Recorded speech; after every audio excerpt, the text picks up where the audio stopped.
Hey, what up? What up? What up? It's your boy, J. King Hefner, and this is my first live stream on this channel. I have two more channels, and this is my sports channel. So I'm definitely glad to have you, man. My first live stream on this channel, man. It's a big one. And here's the deal. I could have talked about so many things to start this off, but I'm starting off with one of my favorite teams, uh, and that's the Memphis Grizzlies, talking about their summer league. Just let you guys know this channel is all about sports. I'm gonna be covering sports from all different angles, but at the same time, I'm a big sports fan of the Grizzlies and a big sports fan of the Chicago Bears and the NFL. So I will be a bit heavy on those topics from time to time, but I will attack, overlooming sports topics, that's just taking over the whole landscape. I won't just focus on only my squads. But if you're a fan of the Memphis Grizzlies, or if you happen to like the Chicago Bears, you are at the right place. And so, man, yeah, I came here to give my thoughts on the Summer League, on the Grizzlies, and how I think things are going to shape up for them. And so I tell you right off the bat, um, I loved our NBA draft of 2026. Before the draft ever started, I'm going to be honest with you. I was high on Caleb Wilson, and I was high on Keaton Wagler. Wilson went to Chicago. Wagler went to the LA Clippers. And but I loved Cam Boozer even before he got to college. When I was seeing clips of his game, and when I was first seeing him in college, I was thinking we had no chance of getting him. So when they were saying that we might end up with Cam Boozer, I'm like, that's fine by me. I like Caleb Wilson, but I definitely take Cam Boozer. And it's funny because tonight's matchup between the Grizzlies is between the Grizzlies and the Chicago Bulls, which will be Caleb Wilson. And so thing about that is Caleb is a dog, super athletic, can do it all, right?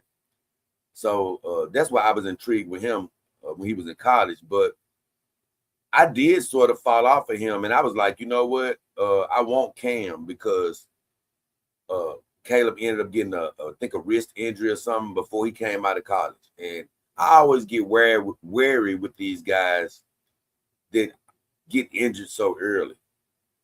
And so I'm not saying he's going to be injury prone or anything, but it did give me a bit of a cause to pause. If we had drafted him, I wouldn't have been mad at all. Don't get that impression. I didn't want Darren Peterson because of all the reports of him not wanting to play and sitting out and making all these excuses not to play and things of that nature. But I didn't really know much about his game. And lastly, AJ DeBonsa, I seen several clips of him, and honestly, I was like, yeah, I can see why he's going number one. So let's jump to the Summer League and things that I've seen. Last night, AJ DeBonsa and your guy, Darren Peterson, went head to head. And when that game started, Peterson looked like he just was uninterested to me, And when I saw that, I was like, you know what? That's why I really didn't want that guy. But it turns out that he still ended up with 24 points. And AJ DeBonsa had a more impressive 27 points. But neither one of them shot well from the field. If I'm looking here, I had the stats pulled up here for that game. And DeBonsa shot 7 of 18 field goals, and Peterson shot 6 of 18 field goals. So neither one of them shot great last night. But I just did like a little bit of everything that DeBonsa was doing. But with all that said, man, the truth is I can see why they went 1 and 2. I do believe that if you're giving it the eye test, you might think, okay, both of these guys might have a higher athletic upside than Cam Boozer, and just they may think have an overall upside higher than Cam Boozer's. Some people see Peterson as being the next Kobe. Some people seeing AJ DeBonce as being that generational Hall of Fame talent. And they're not saying Cam Boozer isn't, but they're sort of thinking that he's a level behind those guys. And I like a comparison somebody else made, making a comparison from Cam Boozer to Tim Duncan, saying, hey, he may not be that flashy, but he's still that Hall of Fame talent as well. And I would be very pleased to have that. You know, we don't have to have the flashy as long as we have the substance and somebody that can do it for the next 15 to 16 or 17 years in the league consistently. And like I say, I love Cam Boozer. I love his skill set. Love the way he moves. I love his shot as a big. Some people say he's slow. And I say, no, he may not be fast, but he's quick of step. You know, you might be like, Jay, how can he be quick if he ain't fast? Well, those are two different things. He got those little quick movements, but he may not be the fastest going up and down the court. But you don't need to be the fastest. Ask Nikola Jokic, you know, if he has to be the fastest or jump the highest. You have to have it in the brains. And for the first couple of games that I saw, you got Cam Boozer because Kareem Lopez, who we moved down to get at 21 in the 2026 draft. A lot of people seem to be upset about that, saying we should have got this guy or that guy. Man, let me tell you something. I think we came out with a damn well steal with Kareem Lopez at 6'9", moving like a guard, you know, can shoot it a little bit. And I just think he has a world of potential. Now, whether he fulfills that, that's another thing. But I think we did the right thing, and we got a little draft capital, which allowed us to get Isaiah Stewart. So I was just looking at the stats. In that first game, Cam Boozer, man, he had, let me make sure I'm on the right game.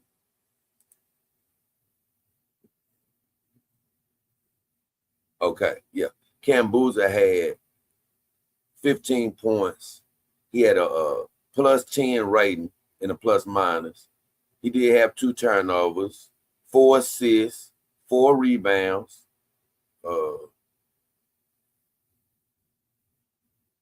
33% from 3-point land. He shot 1 of 3. And he went 7-11 overall for 63% from the field. That's a damn solid rookie performance that he had against OKC in our first game.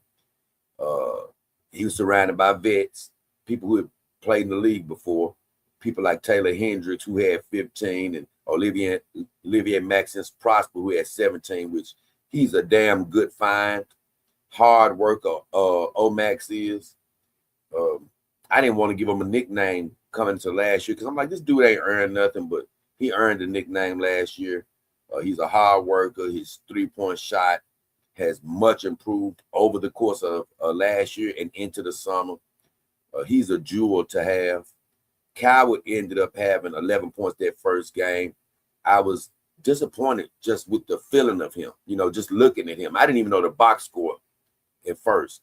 I was telling my brother, who I'll be talking more about my brother in other streams and other videos, but this guy here, Cedric Coward, I said, Kevin, he just failed the eye test for me. He didn't, you know, he just failed the eye test. Something wasn't right. I didn't even know until I looked into the box score.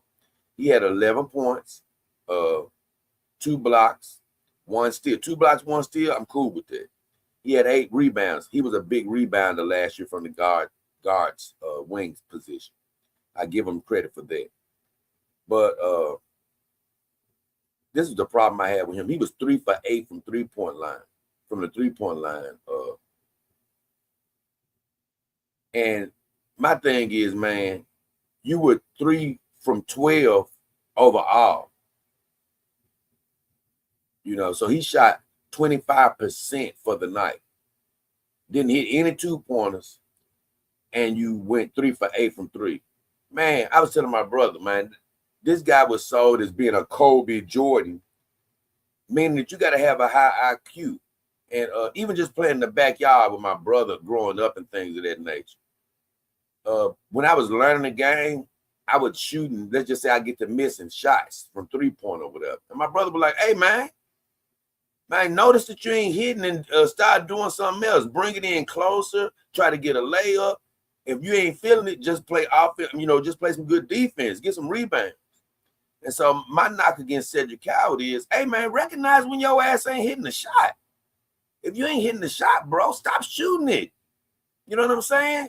Move the ball to somebody who is hitting it. You may warm up later in the game, but don't go 3 for damn 8. If you look at it, 3 for 8 from 3 is 37%, which is not a bad percentage. But man, when you go 3 for 12, your only 3 shots is from 3. Nah, man. Nah. That's too many 3-point shots, man. You know what I'm saying? For you to only hit 3 and not to hit any 2-pointers. So, like I said, the eye test was right once I looked into the numbers. Other than that, you had Javon Small, who went 4 for 6. Everybody shot a good percentage but him. Javon Small shot 4 for 6, and he had 11 points. He actually went 3 for 3 for 3-pointer in that first game. And O'Max went 5 for 8. Boozer went 7 for 11. Taylor Hendricks went 5 for 6. So, like I say, man, everybody shot well but him. Ridiculous. And so if I move on to the second game and I just analyze it right quick, the second game, and this was in the Utah Summer League. I think it's very cool that I'm having this show today because we starting the Las Vegas Summer League tonight. So I want to go ahead and get this out of the way today because I'll probably let the whole Vegas Summer League play out. I see how it goes. But I definitely check in with you. I might have 2 or 3 parts of this Summer League series. But when I look at what happened in this second Summer League game, we actually played against, what's his name? Darren Peterson. So it was Cam Boozer versus Darren Peterson, not necessarily playing each other, but the teams playing each other. And after that game, Darren Peterson said how he took it personal. He wanted to make sure that Cam didn't win that game and basically get him out of here and show him that he didn't deserve to be anything higher than a 3-peat. Well, him and Cam sort of came out firing, but then Cam sort of settled down and started playing a team game. Darren Peterson sort of turned up the volume, and he was sort of the lead dog for the Utah team. And they beat us, and they beat us handily, so to speak, if you saw the game. Darren Peterson ended up with 25, 12 assists, very effective. I was telling my brother that team was shooting so good against us that night where I was like, man, I had to look back at the highlights and before I realized it was Peterson who had gave all these wide open shots to these guys. He was the one who doing all the assisting because when they said he had 12 assists after the game, I'm like, damn, I didn't even notice. But that game, he was cooking us. But more importantly, he was killing your boy Cedric Coward. He killed anybody who guarded him, but I can't lie. That game, my eyes got a little open till I'm like, damn, I see why they was calling him a bit of a Kobe. Darren Peterson's game and Kobe is different. You know, he does a lot more jump shooting. I don't think he's as athletic as Kobe by any means, and Kobe is a little bigger. But hey, his talent is undeniable. I can't lie. I was like, man, this dude is a killer. But he got the better of the, if you want to call it the one-on-one matchup, which Cam wasn't playing really. But I can't tell you how many passes that we didn't get to Cam Boozer. When you got somebody on your damn hip and you got your hand in the air calling for the ball, I told my brother, it drives me crazy how many NBA players can't throw an overhead pass. You know, that's a pass I routinely threw to my teammates. And I'm a guy that never made it to college ball. But I was a fan of Magic Johnson, so I really love to pass.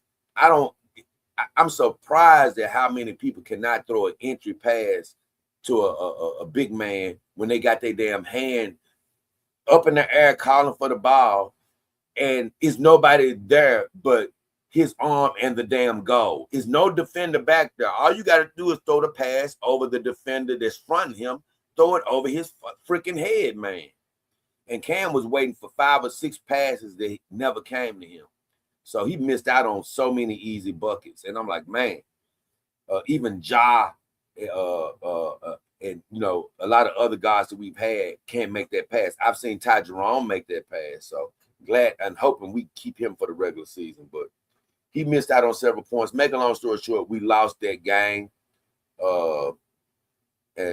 A game we really should have won. And it was really all because of Peterson. He took over and he made his players effective. Another guy named Cody Williams that I remember when he came into the league, but I forgot he was the brother of dang it. I forgot my guy, Jalen Williams in OKC.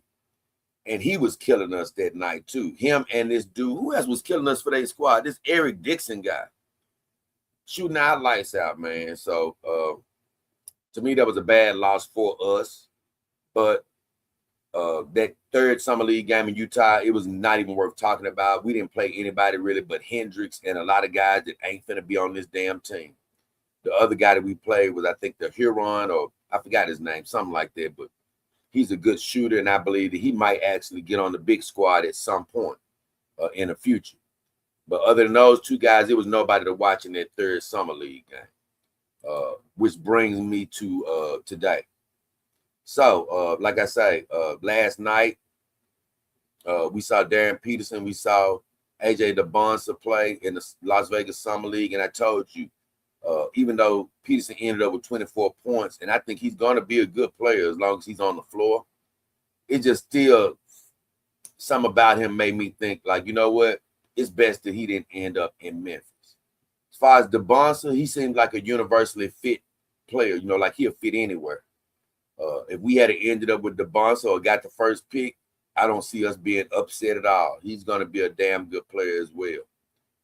But Caleb Wilson, originally I didn't know what we were going to do with Ja. I thought we should have traded him, and we did trade him. I wish him well on his new journey, even though he ain't said a damn thing to the fan base, ain't wished us one happy goodbye. He ain't said a damn thing to us. Now, I do agree that he loved the city, but he ain't said a damn thing to us. But I do wish him well and wherever he goes. But I do believe that chapter was over. It was over. Too much damn gun shooting from him. Too much not ever being on the court, leaving your teammates to hang out to dry. Too much we find the West coming back to hunt us. And so it was time to move on for him. He's perpetually unavailable. But I didn't know what we were going to do with him. And at the time, I was thinking, like, it's probably a good chance we're going to be able to get Cam Boozer or Caleb Wilson. And I was really leaning toward Cam because I just thought to myself, nothing against Caleb Wilson. I haven't heard him say anything negative. But it's just, I don't know why. I just got a feeling of, I don't think Cam and Caleb Wilson and Morant need to be anywhere around each other. I didn't know a lot about Caleb Wilson, but I was like, it's just something about those two mixing together that I wasn't a fan of. And also, I don't know what it is, but although Caleb Wilson is a young cat, it just something tells me that his personality just might not have fit our core like we wanted it to, with Coward, with Edie, with everything we got going on here. It just seems like something was a little off with our mix. So I was a little wary of it. But as soon as we picked up Cam, as soon as I heard him do his interviews, as soon as I hear him talk about wanting to be a winner, wanting to go out there and prove that he's a leader before he needs to talk about it and things of that nature, I said, yeah, we ended up with the right person that we needed for this culture. I remember back in the day, we passed up on Kevin Love to get OJ Mayo. And as much as I love the talent of OJ Mayo, his talent was better than Kevin Love's. But I'll be damned, over time, Kevin Love had the more impressive NBA career. It wasn't all that flash, but it was a steady, strong, good, solid NBA career. And there was times after years had went past where I was like, damn, we'd have been better off with Kevin Love. Because OJ was no more. He wasn't even here anymore. whereas Kevin Love was still a solid player. So I think that Cam Boozer's ceiling is much higher than Kevin Love's. I think he has the ability to be a perennial all-star, and he could be on the teetering of a superstar. He could be an all-time great, because you don't have to have the athletic ability. Ask Nikola Jokic. He can't jump over a piece of paper. So Cam, he can shoot it way better than I thought. I saw him shooting in college, but I think he's a better shooter than I thought. He's smart. He can pass his butt off.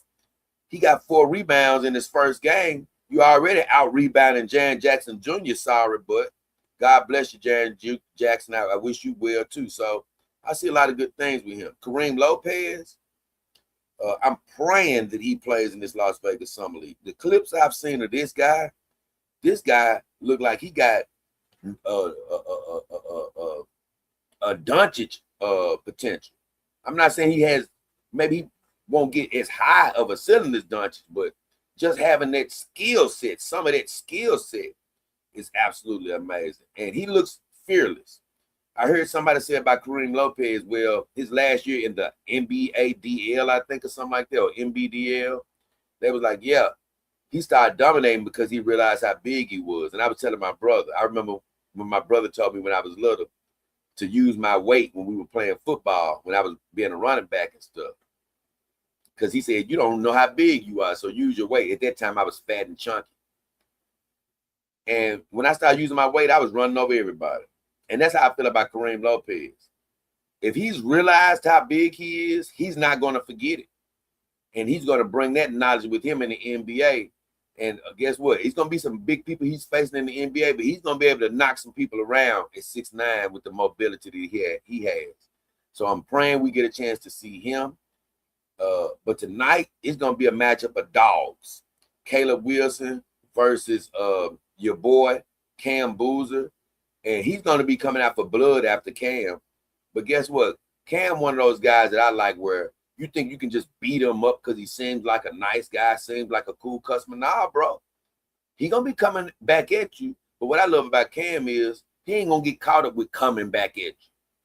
Guess what? He ain't going to try to shoot a two-pointer over you if he feel like passing it off. It's the better play. You know what I'm saying? He going to play smart, high IQ basketball. So I'm interested to see how that goes.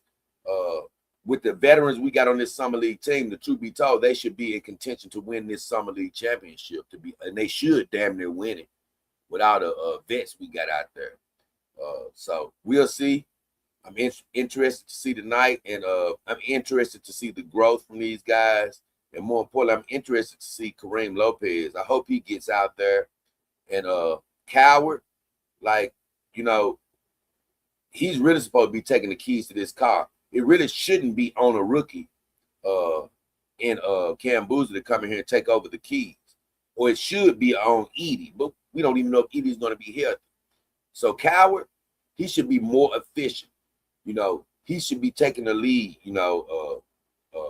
He's had a year full of NBA basketball. So I'm looking for him not to look as foolish as he's looked the rest of these Summer League games. But with all that said, I'm interested in it. I hope you guys tune in not only to the Grizzlies playing, but other Summer League games. I am going to be putting my 2 cents in on other things that I see in the Summer League. I saw Wagler last night. He wasn't that impressive.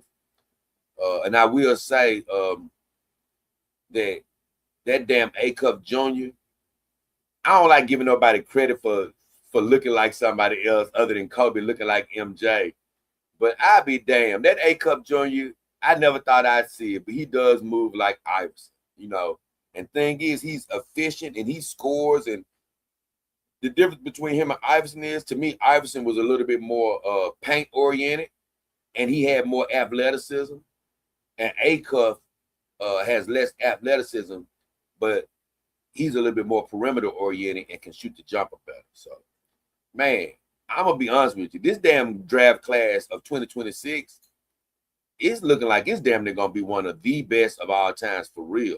They are not joking. I mean, I see talent all the way down the board, man. So, hope you guys are tuning in like I will be.